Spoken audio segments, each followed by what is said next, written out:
Hi guys, this is Ash and welcome to एनिमैश।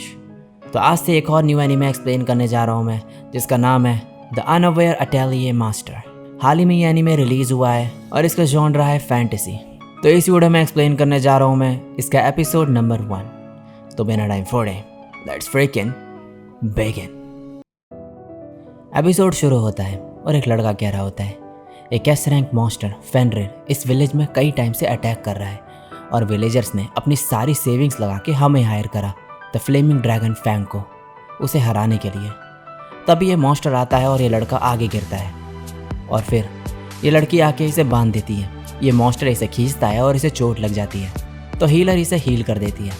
ये इसका मुंह बंद कर देती है और इनका लीडर आगे जाता है और अपनी स्वॉर्ड से इस पे हमला करता है और ये मिलके इसे मार गिराते हैं। बंडाना, स्विफ्ट रेंजर, मार्लेफिस, प्रीस्टेस और गोलनोवा फ्लेमिंग वॉरियर इस मॉन्स्टर को हराने के बाद ये हीरोज बन गए।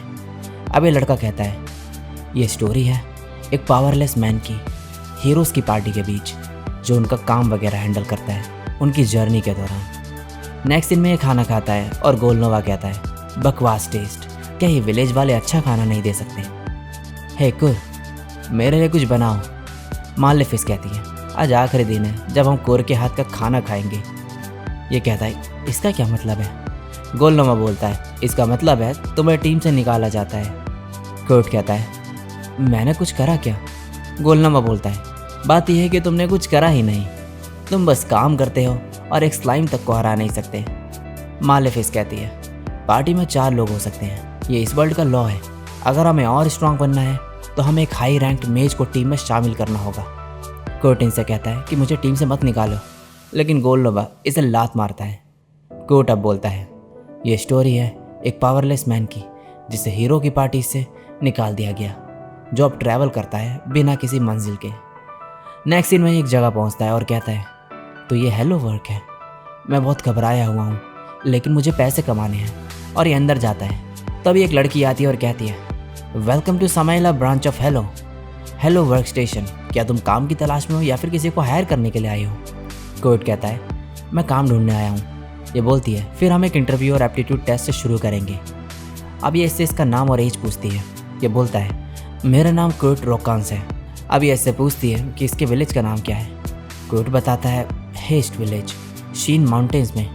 ये कहती है मुझे पता नहीं था कि वहाँ कोई विलेज भी है, तुमने किस तरीके का काम किया है अभी तक? ये कहता है मैंने काफ़ी सारे घर के काम हैंडल करे थे adventuring party flaming dragon fang में। ये कहती है क्या वही पार्टी जो रिसेंटली एसएस रैंक में प्रोमोट हो गई? कोर्ट कहता है उन्होंने मुझे पार्टी से निकाल दिया। ये कहती है फिर भी ये बहुत ही बड़ी अचीवमेंट है। कोर्ट मन में कहता है लोग मुझे अच्छे नज़रिए से देखेंगे सिर्फ इसीलिए कि मैं उस पार्टी में काम करता था। गोलनोवा और बाकी सब कमाल के हैं। अब ये बोलती है चलो एप्टीट्यूड टेस्ट लें। जैसे कि तुम्हें पता है कि एप्टीट्यूड वो टैलेंट है जो गॉड से तुम्हें मिलते हैं, शायद हम तुम्हारे कुछ हिडन टैलेंट्स ढूंढ लें। अब कोर्ट बताता है कि एप्टीट्यूड जी रैंक से स्टार्ट होता है जिसका मतलब नो टैलेंट, और ये एसएसएस रैंक तक जाता है जो कि हाईएस्ट रेटिंग है। अगर किसी का लो एप्टीट्यूड होगा स्वॉर्ड्समैनशिप में तो वो स्टील को कट नहीं कर पाएगा, लेकिन वहीं अगर किसी का हाई एप्टीट्यूड है तो वो सेम स्वॉर्ड से उस स्टील को 2 टुकड़ों में काट देगा। अब यह कहता है शायद मेरे पास खुद के कुछ हिडन टैलेंट होंगे। और नेक्स्ट दिन में ये लड़की कहती है ये सब जी रैंक है। रिजल्ट से पता चलता है कि तुम्हारे अंदर कॉम्बैट स्किल का कोई टैलेंट नहीं है। ये सुन के कोर्ट सैड हो जाता है। ये लड़की बोलती है लेकिन अभी भी ट्रेड वर्क बचा है, हमने उसके लिए तुम्हारा एप्टीट्यूड टेस्ट नहीं करा जैसे कि ब्लैक स्मिथिंग या फिर एल्केमी, लेकिन हमारे टेक्नीशियंस आज एब्सेंट हैं तो तुम्हें 1 हफ्ते तक वेट करना होगा। कोर्ट कहता है वैसे मेरे पास अब पैसे नहीं बचे हैं। ये कहती है तो क्या तुम वहाँ रखे सैंडबैग को उठाने की कोशिश कर सकते हो? ये जैसे ही उठाता है इसे तो मन में कहता है ऐसा लगा जैसे इसने मेरा थोड़ा माना सोख लिया, और उठा के कहता है ये बहुत ही भारी है। ये लड़की कहती है इतना काफ़ी है, अगर तुम इतने स्ट्रांग हो तो कंस्ट्रक्टिव वर्क कर सकते हो। फ्रंटियर टाउन में मार्ग्रेविएट ऑफ टाइकॉन में वहाँ पे वर्कर्स को सिटी वॉल्स रिपेयर करने के लिए रिक्रूट करा जा रहा है, क्या वहाँ पर काम करना चाहोगे? कोर्ट कहता है हाँ। ये कहती है फिर मैं तुम्हारा लेटर ऑफ इंट्रोडक्शन तैयार कर दूंगी। ये सुनकर कोर्ट काफ़ी खुश होता है। और नेक्स्ट सीन में कोर्ट उसी टाउन में पहुंचता है और यहाँ पर यह आदमी इसका लेटर पढ़ता है और कहता है हमारे पास कम लोग हैं तो काम चलाना पड़ेगा इसी से। अब ये कोर्ट से सीमेंट बना के दीवार ठीक करने को कहता है। तभी कोर्ट मन में सोचता है कि क्या मुझे माना भी डालना होगा सीमेंट में उसे मजबूत करने के लिए, और ये इससे पूछने जाता है। और तभी ये आदमी कहता है, मैं 3 घंटे बाद आऊँगा चेक करने के लिए, कम से कम हाफ बैरल सीमेंट का काम कर देना, तुम्हारा पैसा काम पे डिपेंड होगा। तभी कोर्ट मन में कहता है, शायद माना डालना उसमें काफ़ी कॉमन होगा, इसीलिए उसके बारे में बताया नहीं। नेक्स्ट सीन में जब ये आदमी वापस आता है तो यहाँ यह देखकर हैरान होता है। कोर्ट कहता है, माफ़ करना, सीमेंट ख़त्म हो गया था इसलिए बस इतना ही कर पाया। ये सुन के ये आदमी मन में कहता है, इसने वेस्टर्न वॉल का 1/3 हिस्सा पूरा ठीक कर दिया, वो भी सिर्फ 3 घंटे में। ये आदमी पूछता है कि तुमने ऊपर वाले पार्ट्स को कैसे हैंडल करा। कोर्ट कहता है, मैंने सीमेंट लिया, उसे जगह पे फेंका और इसकी मदद से लगा दिया। ये सुन के हैरान होता है और पूछता है, तुम यहाँ पर कब तक काम कर सकते हो। कोर्ट कहता है, मैं यहाँ पर 1 हफ्ते तक काम करने का सोच रहा हूँ। ये कहता है, ठीक है, आज के लिए इतना काफ़ी है, सॉरी लेकिन अभी मैं तुम्हें सिर्फ इतना ही दे सकता हूँ, मैं बाकी के पैसे तुम्हें हेलो वर्क के थ्रू ट्रांसफ़र कर दूँगा। कोर्ट इतने सारे पैसे देखकर काफ़ी खुश होता है। 3 दिन बाद वेस्ट और नॉर्थ वॉल का काम पूरा हो चुका होता है और ये आदमी कोर्ट से कहता है कि कल से तुम्हें आने की ज़रूरत नहीं है। कोर्ट कहता है, लेकिन सिर्फ 3 दिन हुए हैं अभी। ये आदमी बोलता है, वॉल रिपेयर का काम गरीबों की मदद करने के लिए था, अगर यहाँ पर तुम और रहे तो बाकियों के लिए कुछ भी नहीं बचेगा करने को। तुम बहुत फास्ट काम करते हो और जो एबिलिटी तुमने शो करी वो अराउंड एसएस रैंक की है। यहाँ से जाओ और रॉयल कैपिटल में काम करो, ये रहे तुम्हारे बाकी के पैसे। नेक्स्ट सीन में कोर्ट वापस यहीं पर आ जाता है और तभी यहाँ पर ये लड़की लड़ रही होती है। तो ये लड़की यहाँ से जाकर इससे पूछते हैं कि क्या हुआ। ये बताती है कि इसे माइनर को हायर करना है, लेकिन ये सिर्फ सक्सेसफुल रिजल्ट के बेसिस पे पे करेगी, बिना किसी एडवांस पेमेंट के, एक अनप्रूवन माउंटेन के लिए।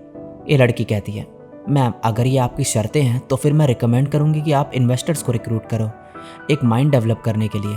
ये लड़की कहती है, अगर 1 हफ्ते में मैंने टैक्सेस पे नहीं करे तो वो माउंटेन को सीज कर लेंगे। तभी कोर्ट आके ये जॉब लेने की बात करता है और कहता है कि मैं अपने विलेज में माइन एक्सकवेट करता था और इस लड़की के पास पैसे होते नहीं हैं तो ये कोर्ट को ही साथ ले जाती है। अब ये लड़की कहती है, कोर्ट कुछ ज़्यादा ही अच्छा है, ऐसे अडोरेबल लुक के साथ प्लेजर क्वार्टर में जॉब बढ़िया रहेगी इसके लिए।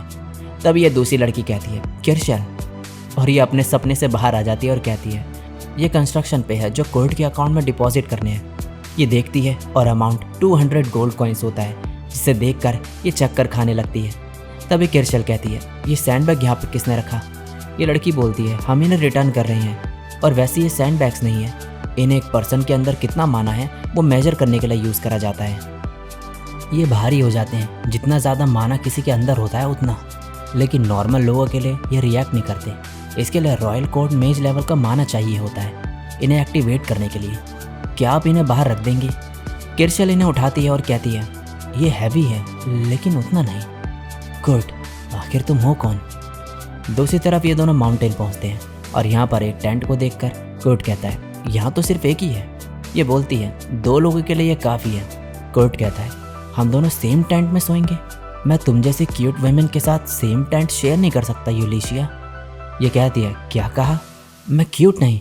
कोर्ट बोलता है, मैं सच कह रहा हूँ, मैंने पूरा वर्ल्ड ट्रैवल करा है लेकिन तुम जैसे ब्यूटीफुल वुमेन नहीं देखी आज तक। ये कहती है, बस अब एक शब्द ही मत बोलना, मैं 10 साल की उम्र से एडवेंचरिंग कर रही हूँ, ऐसा हो ही नहीं सकता कि मैं क्यूट हूँ।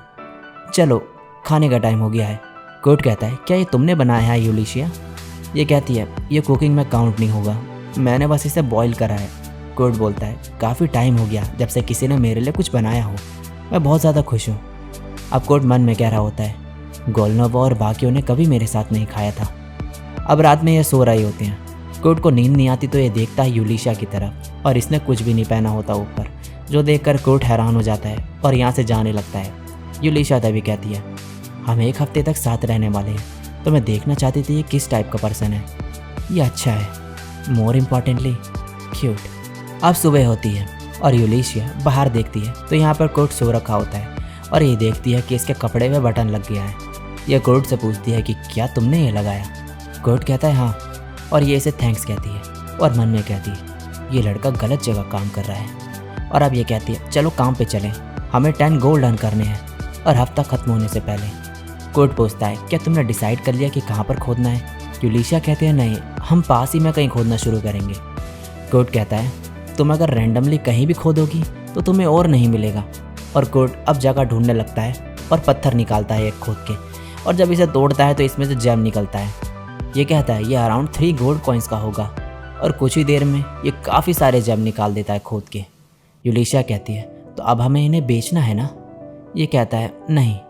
यूलिशिया बोलती है हाँ सही कहा, तुमने ही ये सब ढूंढा है। कुर्ट कहता है पहले वाले को छोड़ के बाकी सब बहुत छोटे हैं, तो पहले उन्हें मैजिक क्रिस्टल्स में बदलना होगा। यूलिशिया कहती है मेरे हिसाब से 10 मैजिक क्राफ्टमैन से भी कम है किंगडम में जो मैजिक क्रिस्टल बना सकते हैं। कुर्ट कहता है हो गया। ये देखकर यूलिशिया हैरान होती है और बोलती है मैंने सुना था इसे बनाने में एटलीस्ट 1 घंटा लगता है, सबसे छोटा बनाने में भी। कुर्ट कहता है 1 घंटा? मेरे पास इतना माना नहीं, इसलिए मैं वो नहीं कर पाया। और मन में कहता है तो रियल मैजिक क्राफ्ट्समैन 1 घंटे तक माना एमिट कर सकते हैं। नेक्स्ट सीन में कोर्ट यहीं पर रुकता है और यूलिशिया चले जाती है मैजिक क्रिस्टल को बेचने के लिए और कहती है मैं कल तक वापस आ जाऊंगी। जब ये बेचने जाती है तो इससे ये आदमी पूछता है कि क्या तुम्हारे पास डॉक्यूमेंट्स हैं इन क्रिस्टल्स के? यूलिशिया कहती है इन्हें डोमेस्टिकली प्रोड्यूस करा गया है, तो मेरे पास नहीं है। तब ये एक लॉकेट दिखाती है जिसे देख कर ये बोलता है तुम रॉयल फैमिली के अंडर काम करती हो एज एन एडवेंचरर? माफ़ करना। ये कहती है क्या मैं तुम्हारा टेलीपोर्टेशन स्टोन यूज़ कर सकती हूँ? मुझे रॉयल कैपिटल जाना है। अब ये कह रही होती है मैं रॉयल फैमिली को सर्व करा करती थी। वेल अगर इन क्रिस्टल का सच उन्हें बताती भी तो भी वो मुझ पर बिलीव नहीं करते। अब इसके बाद ये पहुँचती है एक लड़की के पास इन क्रिस्टल्स को बेचने के लिए। इसे देख कर ये कहती है इनमें ज़्यादा ग्लो नहीं है, तो ज़्यादा के नहीं होंगे ये।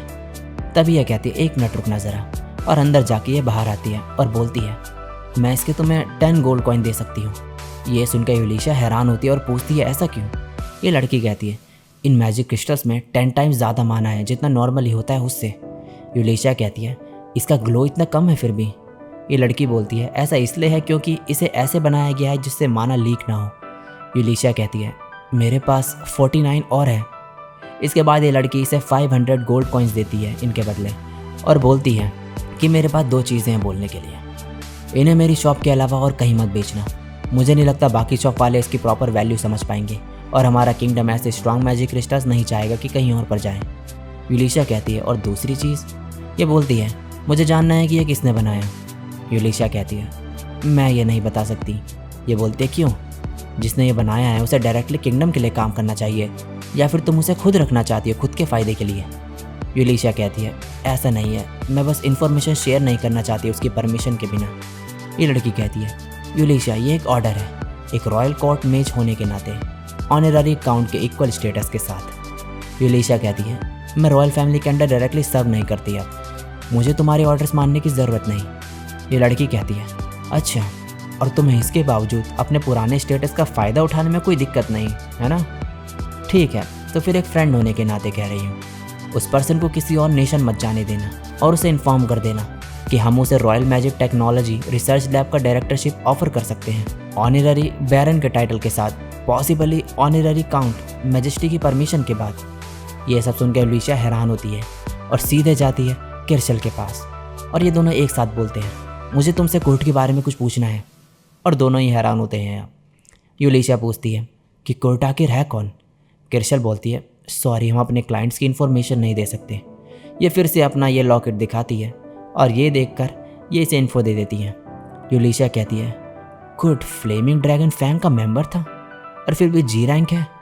किरशल कहती है उसे वॉल रिपेयरिंग जॉब से 3 दिन बाद निकाल दिया गया और उसकी पेमेंट 200 गोल्ड कॉइन्स थी। उसने नॉर्थ और वेस्ट वॉल खुद ही ठीक कर दी।